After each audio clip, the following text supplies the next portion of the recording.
Meet the Jamesons is filmed in front of a live studio audience. Yeah, but dabba-do! Jamesons, meet the Jamesons, they're the modern suburban family. From the Erie Valley, they're a house right down on William Street. Let's ride in the family minivan, wave hi to every neighbor that we can. When you're with the Jamesons, have a yabba dabba do time, a dabba do time, we'll have a straight old time. 1. Interior. The Jameson living room. James Jameson is on the couch of the humble suburban living room. He's wrapped in a Snuggie with the most impressive bowl of popcorn this side of Santa Modesta on his lap. In addition, he's religiously watching a Vala Hills marathon. His eyes are bloodshot. It looks like he hasn't left the couch in the past 3 weeks. The Jameson sons are sitting on chairs in the room, Garfield watching Zootopia on his phone, pirating it from a fishy site despite the fact he owns 20 copies of the DVD, and William just watching his hypnotized not-father waste his life. Betty opens the door to the living room, clutching a copy of Midday, a new teen fiction novel that's really shaking the market up. She's holding it like it's the Holy Bible. I'm back from the store. Any signs of life from your father yet, kids? Wait, you sound different. It's like you are a whole other person. I have a cold. Anyway, I'm pretty sure Dad died 2 weeks ago. He hasn't moved from that spot in ages. Great. When are we gonna bury him? Betty gives a small sigh, rolls her eyes, and grabs the remote from James, pausing the soap. James weakly moves his hand to grab it back, but it just plops back on his lap.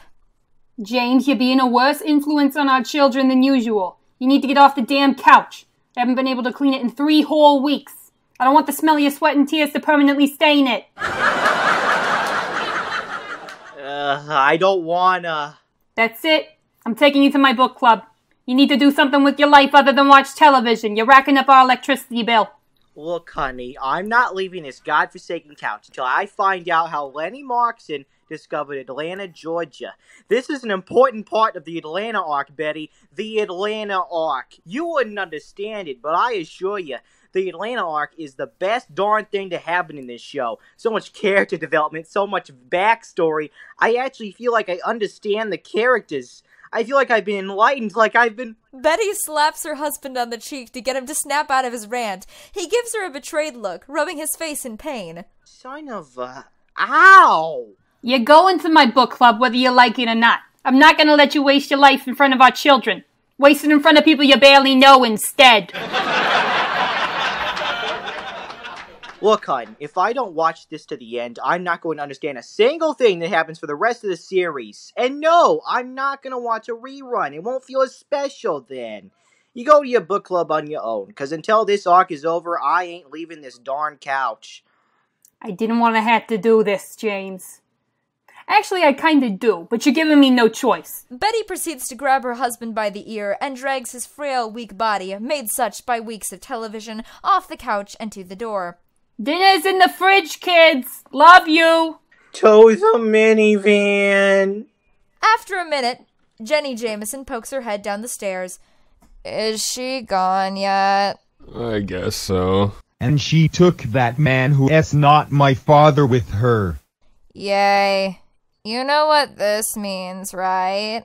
No. I'm gonna start my live stream, duh.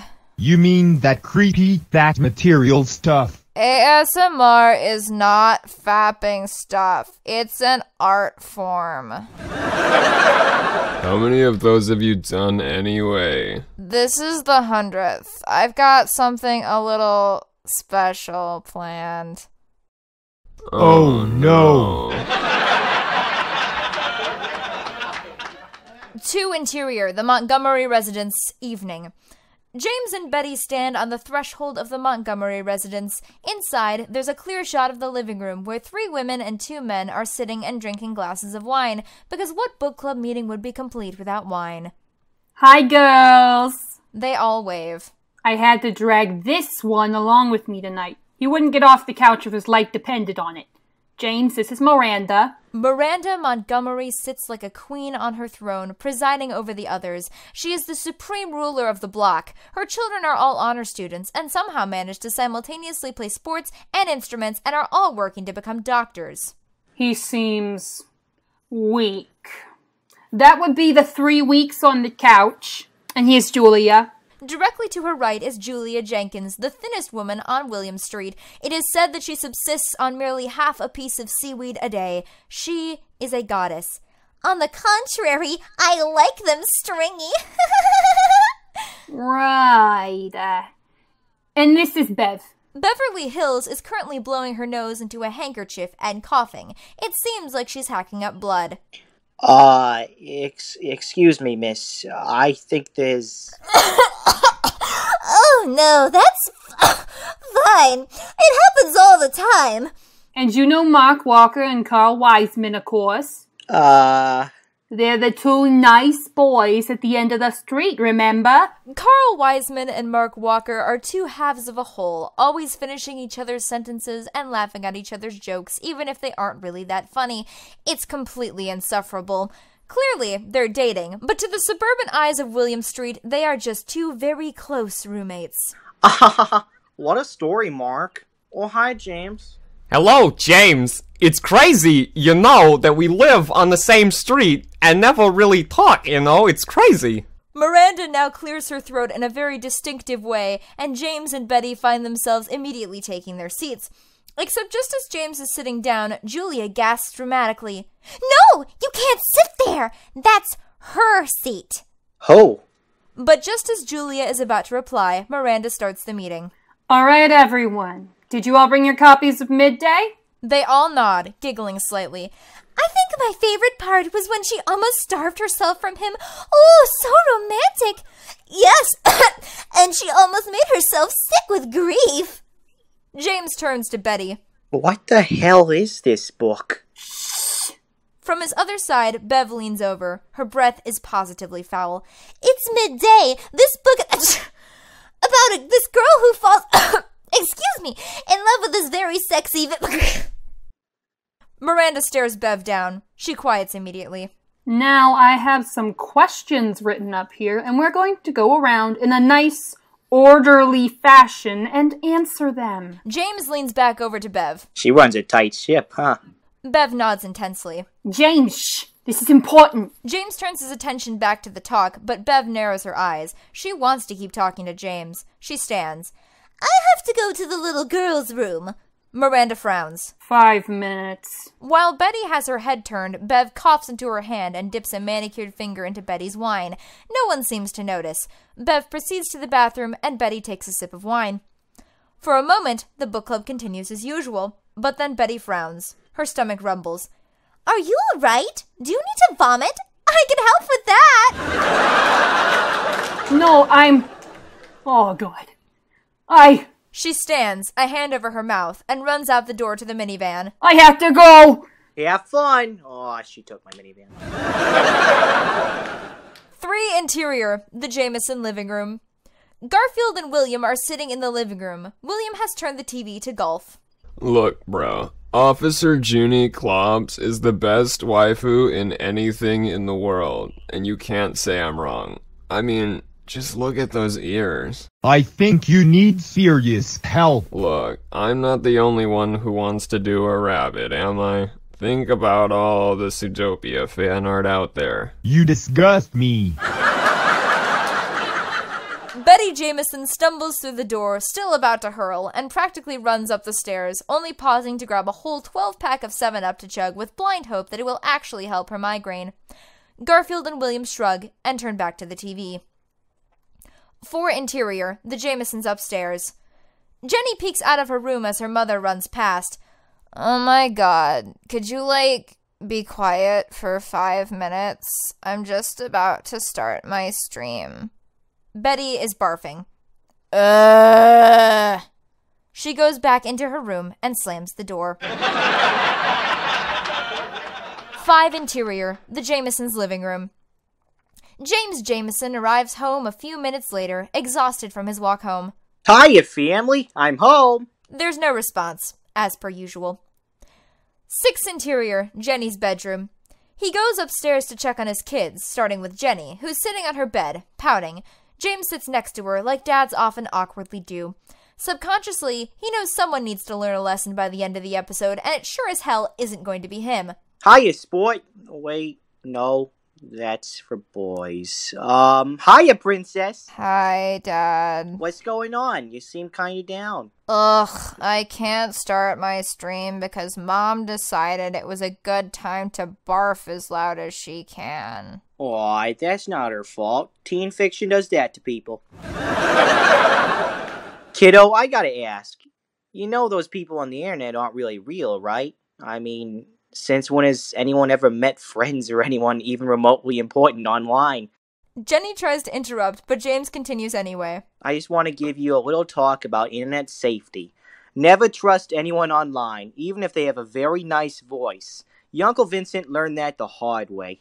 Met a Nigerian prince through email, and then the next day, he gave the guy his credit card information. He ended up with an STD and died. Moral of the story is, don't get STDs from random princes on the internet. Dad, I already know all this stuff. Well, damn. Have a good night, honey. 7 interior, master bedroom. James walks to the master bedroom. They have 2 single beds, which Betty insisted on years ago so she didn't have to sleep next to her husband. Heaven forbid a married couple sleep together. Honey, I think I'm in the mood. You've been in the mood for 6 months and the answer is still no. I have a headache and I'm not faking it this time. Like always. Can't blame a guy for trying. James sighs and decides to spend another unintimate night reading the book for the next book club meeting. After a minute, he shakes his head.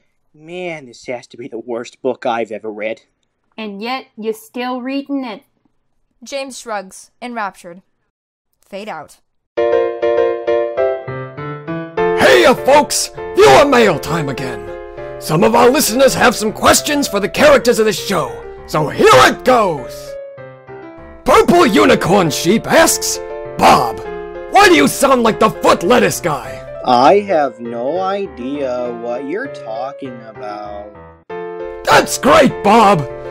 Lilith asks, Cowl, what's something you've always wanted to take from a human? I've never taken the soul of a true asshole. I have the distinct feeling it would taste like toupees with a hint of fake tan. Diesel asks, James, what's the difference between a couch and a cardboard box? Just look at him. You have eyes, don't you? You tell me. Anti-Vexium asks, Mr. Jameson, are you aware that your wife's soap opera predicted the death of a man named Ramus? That's ridiculous. That's like if Vala Hills predicted that the director was really John Cena! My eardrums. Jet Puffed is my kink asks, Hey Jenny, how many Marshmallows. can you fit in your mouth? Oh dear, next question. I can fit so many Marshmallows. in my mouth. I love... Marshmallows. Okay, enough of that. Jesus, okay. Grayman asks, James, how many Jamesons does it take to screw in a light bulb? 1. Like every normal person on this planet. Ventus asks, James, how many Jamesons can fit in a light bulb? I don't think I want to take any more questions. Good, because we're all out of time and all out of questions. Tune in next time for some more viewer mail questions. 6 interior, Montgomery residence, night. James and the Wisemans have already left, and only the 3 moms remain. Ugh, finally! I was getting so cramped. Julia, famine, becomes even thinner and grows several inches until she's pretty much only skin and bones. Bev, pestilence, coughs several times and turns green. Literally green. Pus and sores sprout from her skin. Miranda's, wars, hair catches on fire. Well, technically her hair itself now is fire. Pestilence, do we need to talk? What about... You were eyeing that weird guy at the book club. I was not. Oh, really? He was looking like a snack. So he looked disgusting? Absolutely pathetic. What would Death say? She shakes her head. All three look over to the empty chair. Kill him. Kill him. I want to kill him. I want to dominate him utterly, but then I want to kill him. So be it. During the next meeting, you'll have him.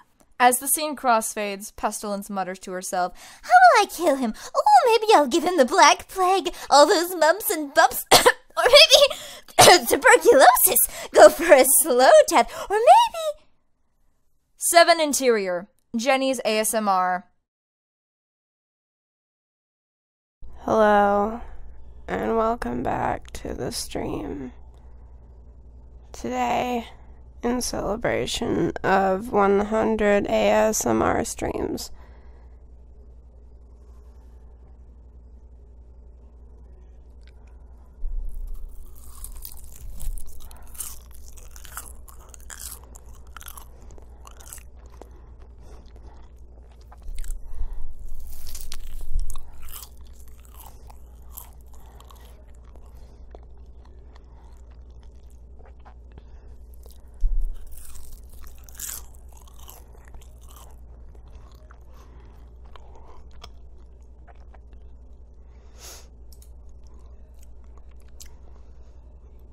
creepy teddy bear 420. No. I don't do that. Unless it's marshmallows.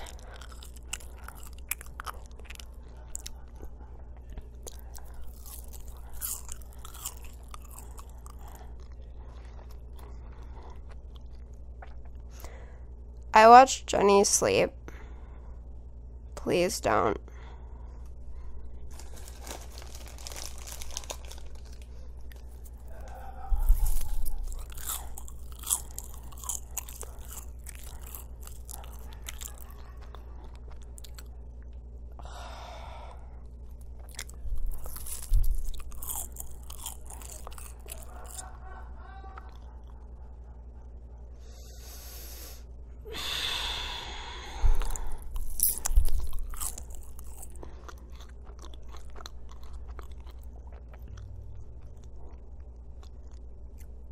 Dragon 420. Thank you for the incredibly generous donation. What the fuck are you doing with your life?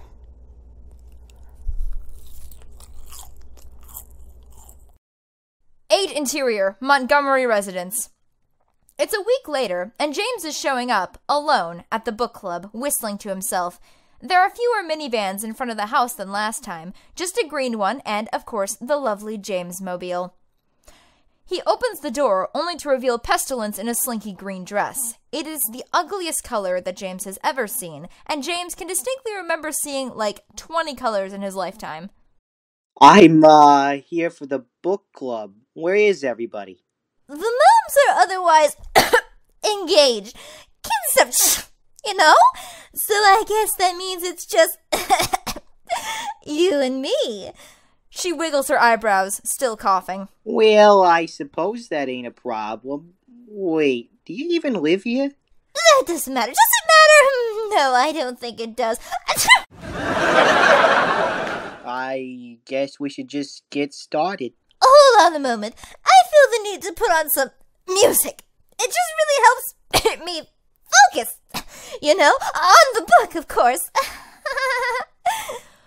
Pestilence turns on the radio. By sheer not coincidence, Let's Get It On is playing. Pestilence dances. It's perhaps the ugliest dance the world has ever seen. Seriously, be grateful there's no footage of it. Jeez, what a cliche. Pestilence dances closer and closer to him. I mean, the song's nice and everything, but... She's almost within smooching range. But you have the same music choice as my wife. Your wife? Oh, God!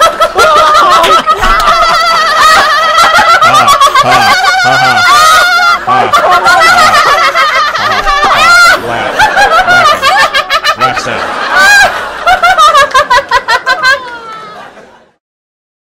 9 Interior, Edie Valley General Hospital. James is in a hospital bed, almost mortally sick, and beat up. He slowly opens his eyes to look around the room he's found himself in. It's filled to the brim with tough-looking men.